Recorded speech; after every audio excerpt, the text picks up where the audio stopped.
Welcome back to another episode of Chatting Cinema.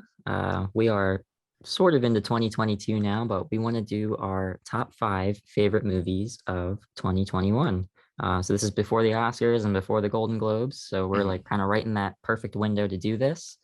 Um, so yeah, we'll get right into it, guys. You want to start off with number five on our lists? Uh, Yeah, I will go first. My number five is Dune. I don't know where it falls on your list, but I know it's on there. we'll get there. Uh, what a just a perfect movie. I Yeah. mean, Denis Villeneuve is just on another level. And just to say some quick things about it, the cinematography is off the charts. Getting to see that in a theater was probably the best experience, the best way to see that movie in an IMAX theater. in an Yeah. IMAX theater, no less. I think it's Timothy Chalamet's best performance to date, and especially because you know it's not a showy performance by any means. Like hmm there's a few scenes where he does get to really like break out, but aside from that, it's very reserved. And I feel like to have a character like that for an actor to play is sometimes even harder than to have like the screamy, the preachy scenes, things like that. So hmm Chalamet killed it. Some other standouts for me in that movie: Rebecca Ferguson, as Uh, always. Oscar Isaac in the mhm. limited time that he had on screen, he just makes you, I He don't know, want to commanded hug that him. screen. Yeah. The movie was great. And I'm somebody who never read Dune, didn't know too much about Dune.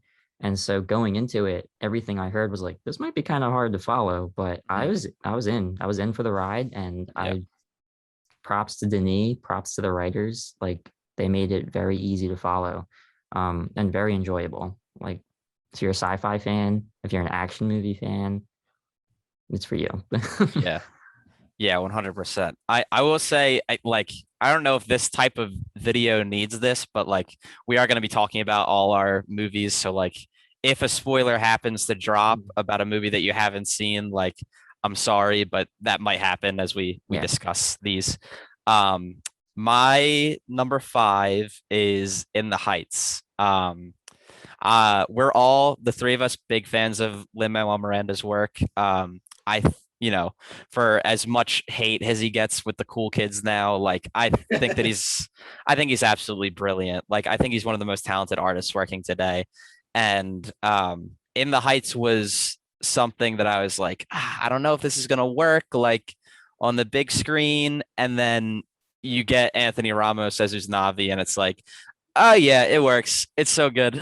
um, so all the music I think translated really well. I think that a lot of stuff they did visually, like John Chu directed this with so much energy and like life. Like it really Yeah. feels. That was the thing I kept coming back to after I saw it the first couple of times. I was like, this feels alive and it feels like a celebration. And I I really think that I feel like I saw it at the right time. So it was like I needed this like shot of joy and adrenaline. And I think that that's what it is. It's a celebration of culture. And I think that every actor in it is perfectly cast. Like I think that they brought Broadway people where necessary, but like I think that it works really well. Like every member of that cast, I will never get Jimmy Smith singing Good Morning Usnavi out of my head. It Mm. bounces. I'll be doing something completely random, and then that little tune will just fly through my brain, and I'm like, damn it. Because it's smooth as butter. But yeah, so as a big fan of Lin-Manuel Miranda's work, and as somebody that was kind of skeptical that this was going to work on the big screen, I was so happy with how it turned out. And I know that I'm going to revisit it time and time again. Um, and it reminded me about how much I missed being a theater kid. A lot of great musicals this year, but that is the only one in my top 5. So, In the Heights, number 5, masterpiece. So my number five, I have to just preface by saying I feel like 2021 was a lot like 2019 or 2016 Yeah, with just banger after banger, and like we were fed all year long. We were getting great movies every month yeah. of the year. So this was very hard. But my number five is Tick Tick Boom. And it's mostly because the life and story of Jonathan Larson is so inspiring, so heartbreaking. I didn't really know much about it. And like all my friends in high school were theater kids, and they would always tell me to watch Rent. I'd never seen Rent. I watched it the day after I saw Tick Tick Boom. But Tick Tick Boom I connected with on such another level because it's all about like just the classic idea of creatives and running out of time, and like, are you going to achieve what you've thought of in your head or what other people think of you? And as somebody who wants to make movies, I think about this every single day. And like just the music and the message and Andrew's performance as Jonathan Larson, the man should win the Oscar. I don't Yes. see anybody else who should. Like that movie just, it hit all the right notes for me. And I mean, I listen to 3090 every single day. Like it is a banger. It is just straight up a banger. And like I know Gianni's favorite song from the movie is Therapy. That insanity. Vanessa Hudgens and Andrew popped off during that. But So good. it was such like, I didn't even think this would fly this high on my list for me. And like, especially because like I loved In the Heights. I agree with everything Flynn said. But when I kind of picked between the two musicals for the list, and I was like, I think I just connected with Tick Tick Boom a little bit more in like the theme of it. But In the Heights is still a wonderful movie that I agree with your sentiments about. But Yeah. Oh God, I hate doing lists. It's so hard. Yeah, it's very difficult. My number 4 is In the Heights. So I won't talk too much about it because I echo a lot of what Flynn already said. Just something I'd like to add is that I think it was the perfect summer movie. Made me want to jump in the pool. All the music is just so good. Our 4D viewing Lin-Manuel experience. Miranda, a genius. The cast, amazing. Yep. And just a great movie. And John Chu, having seen Crazy Rich Asians and having seen what he did with Now You See Me, like I think was the perfect director to helm a project like that, because he does direct with so much charisma and so much explosiveness on the screen. And I think that was probably his biggest undertaking in terms of like large cast, large scale. And I think he knocked it out of the park. Love In the Heights. So Yeah. Fantastic. My number 4 is Spencer. Pablo Larraín's biopic about Princess Diana. You know, you want to talk about performance. Like Kristen Stewart gives, in my mind, by far the performance of the year. Maybe one of my favorite performances I've ever seen. I think that she carries this movie with so much, and it's kind of like Gianni, you were saying about Timothy as Paul. It's so quiet, and there's so much that's unsaid that you can feel in her performance. It's so somber, and there's so much weight behind every word.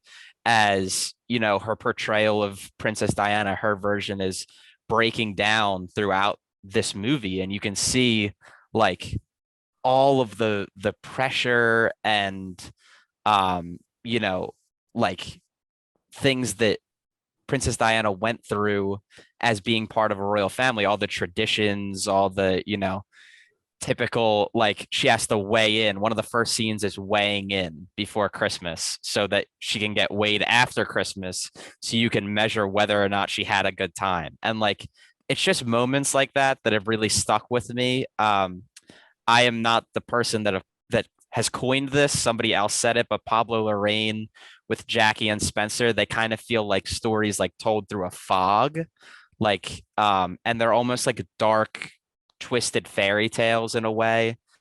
And I think that from Lorraine's directing to the score to especially Stewart's performance, this was something that I was really looking forward to and kind of blew me away when I saw it.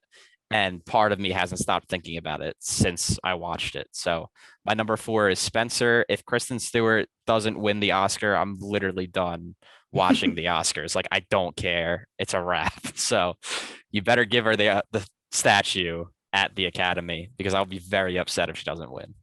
Yeah. Well, Spencer is another one I wanted to put on my list because that one was just a hauntingly beautiful movie. But my number 4 is not hauntingly beautiful. It makes your heart feel all nice and warm. And also at the same time, some of the best action fights you'll ever see because it's Shang-Chi and the Legend of the Ten Rings.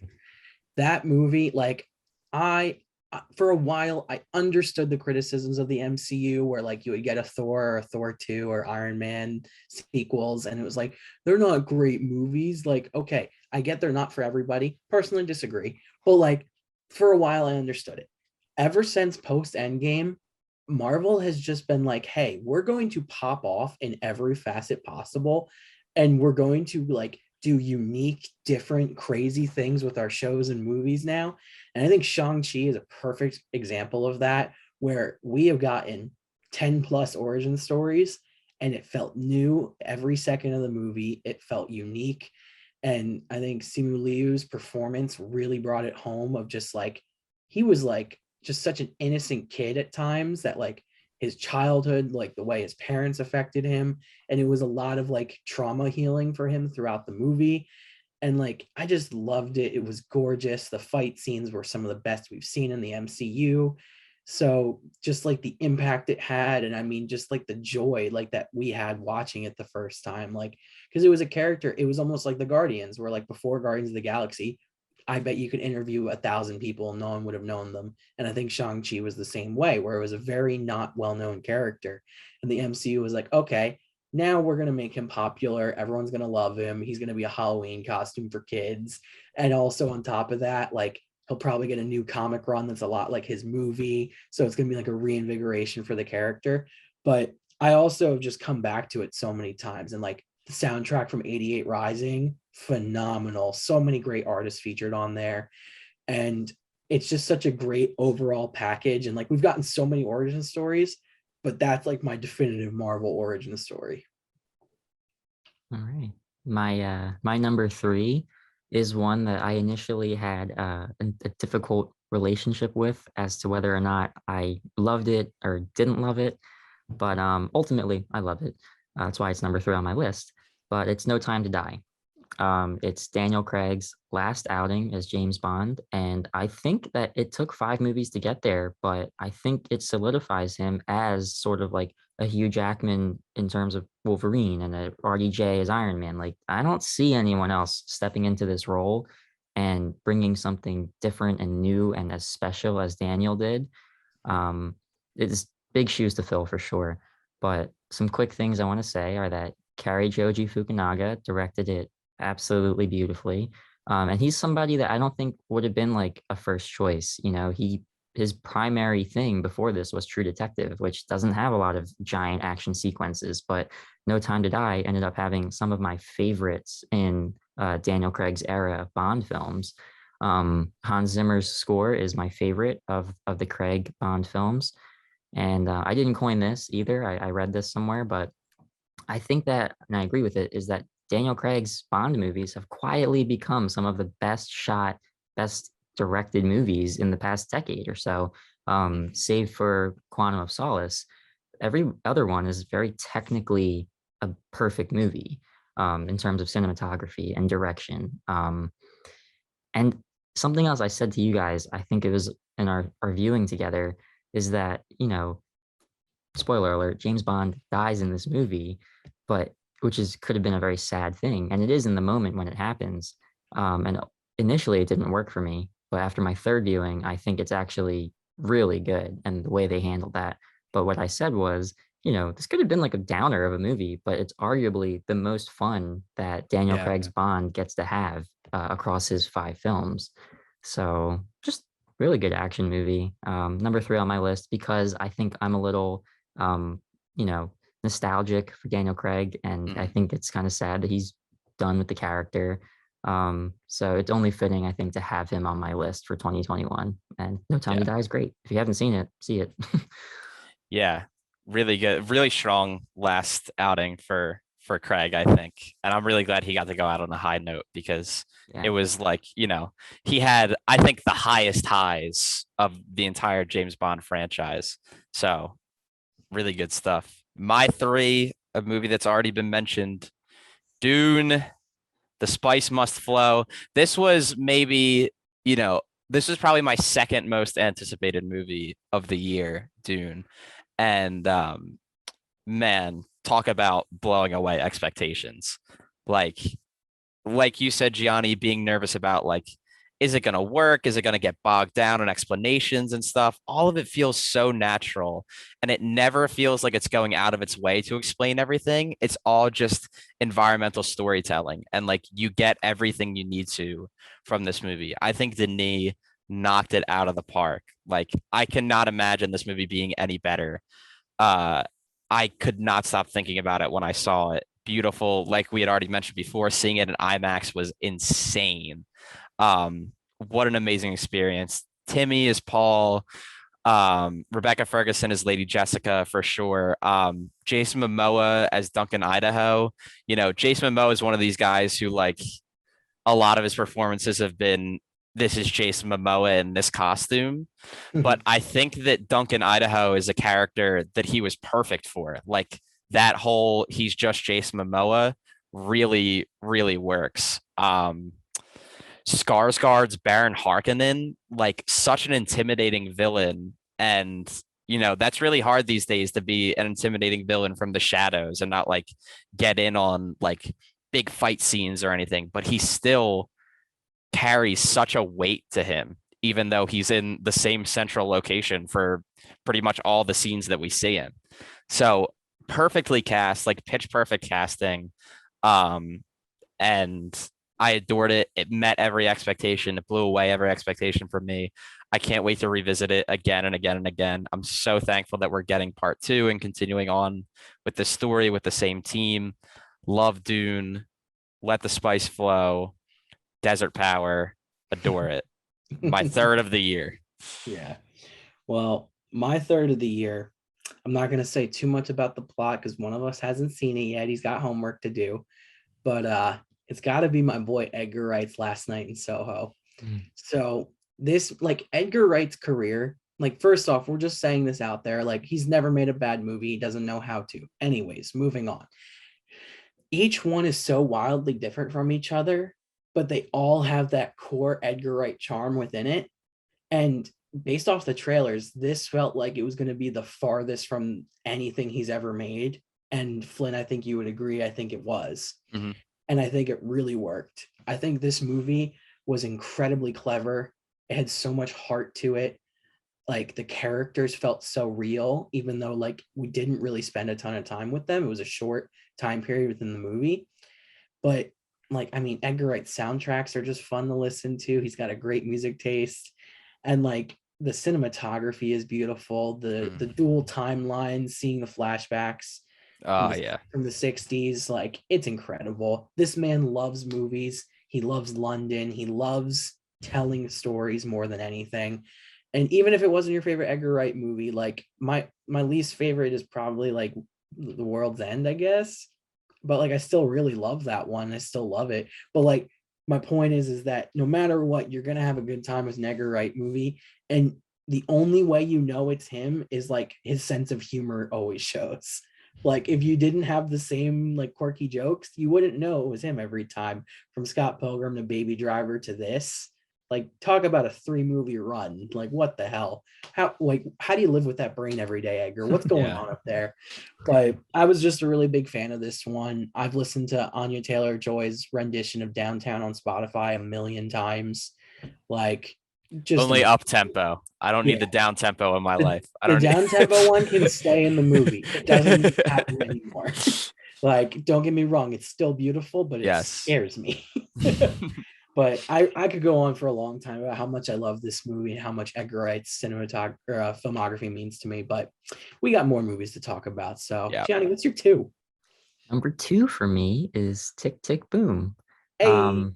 I also agree. I think Andrew Garfield should win the Oscar for this movie. I think it would be insane if he didn't. And even more so if he didn't at least get nominated, because he pours every ounce of himself into this movie. And I'm someone who thinks that he does that in every role that he plays. But I think this is probably his best performance to date as well. The same way I said that for Timmy in Dune. The music is great. Lin-Manuel Miranda, this is the second film on my list that he's heavily associated with. And what a directorial debut for him. My one thing with Tick, Tick, Boom, I wish it had a wider theatrical release, because I think this would have played so well with audiences. Like, just, I think it would have made bank. I really do. Andrew Garfield, though, he is the core of this movie. He's the through line. If as Jonathan Larson, if it wasn't him, I don't know who else it would have been. You know what I mean? Yeah. It's just he Still a perfectly great story, embodies but Jonathan he Larson. brought it to life. Yeah. You know, I because mean, like you see those behind the scenes, not behind the scenes, but you see those kind of like shaky cam footage of Jonathan Larson Mhm. performing, and it's like it's uncanny. It's insane. Yeah. So huge I, testament to he Andrew, even got huge his hair to testament to stick up Lynn. like Jonathan Larson's. Yeah, yeah. Yeah. So Tick good. Tick Boom is not in my top 5, but it is in my top 12. That I the one disclaimer here is I have not seen Licorice Pizza yet, and I feel like that's going to be on the list. But even so, Tick Tick Boom will still end up in the top 12. And I have to wonder if Netflix isn't missing an opportunity now, like putting it out in theaters Yeah. because of the Garfield assance that's happening at the moment. Like everybody loves Andrew Garfield now. So why are we not putting this in theaters? And why aren't We've more loved people like him for years. why aren't before I get to my number 2, this is like a weird thing, but why aren't more people watching Tick Tick Boom now that everybody's like really into Andrew Garfield at the moment? Like Netflix has got to like get on that and like be tweeting clips every day so more people can watch this because like the both of you said, it's fantastic. My number 2, I didn't think it could possibly be topped when I watched it. I saw it 7 times in theaters. It's The Green Knight. The Green Knight was when I had seen it, one of my favorite movies in years, years and years. Um, David Lowery's weird, twisted Arthurian fairy tale. It's so perfect. It hit me so deeply. There's a lot of really great articles you can read about this, why it's so modern. There's one, I think it's by Vinnie Mancuso. I'm sorry if it's not, and I'm not giving credit to the proper author, but you can look it up by the title because it's Why the Green Knight is a Uniquely Millennial Morality Tale. Great article. And it's just one of those things where this is a medieval movie that feels like it's about today, and it feels like about imposter syndrome and things that like everybody goes through. Like, what if I'm not, living up to the best of my ability? What if I'm not good enough for these things? And I really connected with that so deeply. Dev Patel will not get nominated for Best Actor, and I think that's criminal. I would still probably give the statue to Andrew Garfield regardless, because I think that performance is insane. But the fact that Dev Patel like isn't going to get any love for this movie because of the time it came out, because it was a smaller release, is absurd to me because he carries. And this is a movie by design where you're alone with Dev Patel Sir Gawain most of the movie. Like he's really not playing off anybody else a lot of the movie. It's just his journey. And that's a really difficult line for an actor to balance. And Dev does it with so much grace and so much like ferocity, but also a timidness and also kind of like a reservedness of this guy like not thinking that he can do these things. And the cinematography is insane. Like this is one of the most beautiful movies I've ever seen visually. And just every single moment of it I loved and cherished. And like I said, did not expect it to be topped because it was really one of my favorite movies in a long, long time. And it's one that I'm going to be revisiting again and again and again and again. I think it's masterful, masterful work. So Green Knight, number 2. Number 1. Hey, Yeah. hey, Oh, wait. Luke has to do his number 2. And I think I hold know what up, it sir. is. I Hold think up, I know what sir. it is. I think it's Yeah, something that well, we've talked about in this video, correct? there's no way it could be anything else but Dune because Ah, desert power, man. Let me Yeah. tell you something. I saw Dune with my best buds in an IMAX theater, and I just had that score smack me in the face with those gigantic speakers. I saw the beautiful cinematography on that giant ass screen, and like Dune hit everything I've wanted Star Wars to do for years. And like, I still adore Star Wars. I am a gigantic Star Wars fan. I just haven't been as big a fan of the last couple things they've been doing. But Dune was like, hey, buddy, you want your sci-fi fix? It's right here. Don't you worry about it. It's here. Come on. And like, I think Timothy Chalamet, that son of a bitch, such a good actor. Like, I will never get the line, "You're Bene Gesserit," made me a freak out of my head. Like, because it's so good, but like we'll laugh about it forever. But like it's so good. There's so much to love about that movie. It's the most Jason Momoa we've ever gotten. Like, I feel like he's a real character. And well, I mean, Khal Drogo in Game of Thrones, but that was before the Jason Momoa hype existed. But like, I just love him in that role, and I love his relationship with Chalamet. I think they play off each other really well. And I mean, I could go on and on about each individual performance, because not only is it like one of the hottest casts we've gotten since The Social Network, but like they're just phenomenal actors too, so which is always a nice pairing. But I mean, my weekly search for Duke Leto rings on Etsy is a testament to how much I love this movie, which I think we found one that might work, Flynn. I But will own a Chris knife one day. yes, One day I will have a Chris knife. but I think the reason why I put Dune at 2 is not only is it a great movie, it's just a sign for the future that this is a budding franchise that we're going to get to follow. It's just starting. It's so exciting. Part 2's coming. We got a TV show coming. Like, I'm ready for it. I'm excited. And I would talk more about Dune, but I feel like we hit on everything that we really needed to. So I'm gonna just say it right now. We all have the same number one. And if you tuned in the last episode, you would know it's Sing 2. I wish. I haven't gotten to see it to put it on my Yeah, number no, I have one not yet. watched it. No, it's Spider-Man. Come on. What do you guys know us? Like, It's if No you Way hadn't watched Home. if you hadn't watched last week's episode where we gush about it for 45 minutes, we'll gush about it a little bit more, because Spider-Man. It's really a great movie to be like the last big release of the year. Like, sorry, Matrix, I enjoyed you, but you weren't bigger than Spider-Man. Like, I don't know why anybody, like 5 movies decided to release the week of or the week after Spider-Man, and was like, honey, you made a bad choice. They're being trotted out in the back to get shot and die. Literally. But I feel like No Way Home is such a great way to end a year and to be like movies, like the Vin Diesel, I love movies, like the movies promo we would get. So, I mean, it's No Way Home. It's just what it is. Yeah, I think it's only fitting that my most anticipated movie of the year was No Way Home, and it exceeded my expectations, which is something I didn't think it was going to do. And it shot its way up to number 1 on my list. Like, when I think what was the best movie of the year, it's that, and it's hands down. Like, I don't even think it's close, you know?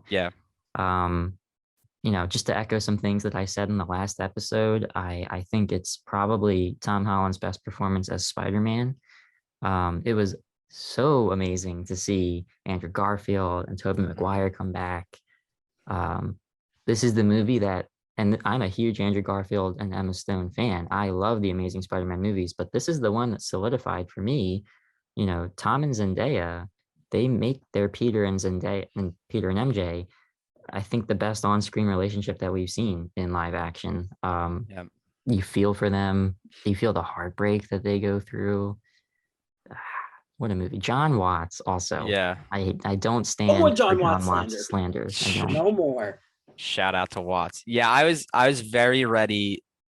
No Way Home was also my most anticipated of the year, and I was very ready after The Green Knight and Dune to say, okay, this is my 3. Like, I was already mentally slotting it in, like, this will be 3rd. And then I saw it and I was like, well, there's nowhere else to put it but 1, because of how much each individual moment meant to me personally, and how I know, like, it, and it wasn't even like in a way where it's like, oh, this fan service thing was cool. Like, seeing this character again was neat. It was a way that was, like we said in our video review of it, it was so organic that it really felt like it meant something, like, however you feel about some of the big cameos in the past of some of the big franchises, these were the ones, Toby and Andrew, and also Alfred and Willem and Jamie coming back and everybody, where I felt like this is natural, this feels real, and this means something to me. And so I'm gonna carry moments from that movie with me forever. So I swear I was so ready. I was like, this is gonna be my number 3 of the year, because I had already seen, we've already gushed about, like, The Green Knight and how much I loved that, and Dune and how much that blew me away. So totally ready for it to be number 3. Totally wrong. It's 1. I feel very confident about it being there. Like, I don't care enough about being a true cinephile to not have an MCU movie as my number 1 of the year. Go debate a wall. Yeah. Like you guys said, no Watts slander ever again, please, because he's the one that pulled this off. So No Way Home, yeah. If you want like more in-depth thoughts about it from all of us, we did a whole video on it that you can watch. So this is just us saying we all think that it's the best movie of the year. It's for sure my favorite movie of the year, and it's right there at number 1, and nothing's changing that. I don't care how good Licorice Pizza is when I finally get to see it.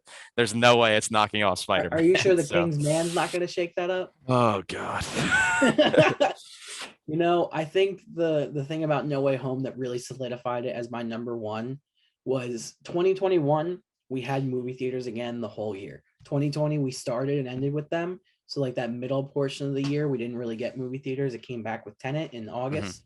But 2021, we were able to watch just about every big release in theaters. There was maybe like 5 or 6 movies that our theaters didn't carry. So like there was a couple we missed, and like Mitchell's vs. Machines and Tick Tick Boom were Netflix originals. So like they weren't in theaters. But I think No Way Home's like theater like experience is what really solidified it, because on Gianni and I went like a week and a half later, and it was still like almost sold out, like huge crowd. Like we went the day after Christmas, I think it was. Yeah. And it was pre-packed, like people were still cheering and screaming. And like it wasn't until my 6th viewing of the movie where I got a quiet showing, which I very much so appreciated. I liked that. But like being there for the opening night, like we will say for the rest of the lives, just like we were going to about Endgame and Force Awakens, that we were there for Spider-Man's opening night. And I just feel like that's a fitting tribute to this year, because 2020 sucked. It was not a fun year. We didn't get to go to theaters for most of it because of the giant pandemic that's horrible and claiming a ton of lives. But movies is escapism. Movies is what we love. It brings us together. It's how we all became friends and why we do this podcast. And I think Spider-Man is such a great testament to that. Where like we were just million-mile wide smiles the whole time watching Spider-Man, just giddy. And I mean, we were like that about Dune as well. But like Spider-Man, it was another level. Big smile on my face every scene that I wasn't sobbing. Crying. Absolutely shedding every tear at. Yeah, you're right. And both for some moments, especially the first viewing. But yeah, I mean, yeah, like Spider-Man just it means the most to me. So them nailing this movie was amazing. So yeah, number 1 of the year, No Way Home. Fantastic. Well, I think that wraps up our top 5. We will link below our Letterboxd lists to my top 10 and Luke and Flynn, your top 12s of the Top year, 12. in case anyone's curious about those. I'm looking forward to what 2022 has in store. I'm looking at you, the Batman. Oh, Batman. yeah. Back-to-back years with a superhero movie is my number 1. Yeah, it's right. happening. It's gonna happen. I mean, Oh like, man. If people thought we were unbearable for Spider-Man, just wait till March 4th. Just you wait. I don't even have to watch any movies. Like I'm gonna just lock in the Batman as number 1 and the Northman as number 2 right now. Just lock it in. And then we'll come back to this when we make our top 5 of 2022 and see if that stayed consistent. I think it will, but yeah. It might. It might. Alrighty. We'll catch you in the next one.